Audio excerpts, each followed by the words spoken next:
পারেন যে কেন বলছে। এটা দুঃখজনক যে জুলাই গণঅভ্যুত্থানের পরে আবার জুলাই মাসে এসে নৌকা প্রতীক থাকবে কি থাকবে না, এটা নিয়ে আমাদেরকে কথা বলতে হচ্ছে। না, এটা তো দুঃখজনক। আমরা লক্ষ্য করেছি যে সারা দেশ থেকে বিভিন্ন সন্ত্রাসীরা সেখানে গিয়ে আশ্রয় নিয়েছে এবং গতকালকে একটা নেক্কারজনক ঘটনা সেখানে ঘটেছে। এটা আমরা কখনোই প্রত্যাশা করি না। আমরা চাই যে শান্তিপূর্ণভাবে বাংলাদেশের মানুষ শান্তিপ্রিয়, শান্তিপূর্ণভাবেই সবকিছু রাজনৈতিক কার্যক্রমও চলবে, এটাই আমরা প্রত্যাশা করি।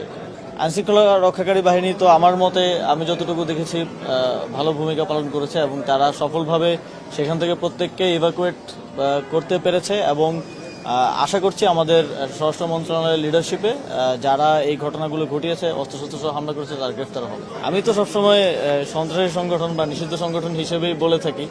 অন্য কেউ যদি অন্য কিছু বলে থাকে তাহলে তাকে প্রশ্ন করতে পারেন যে কেন বলছে।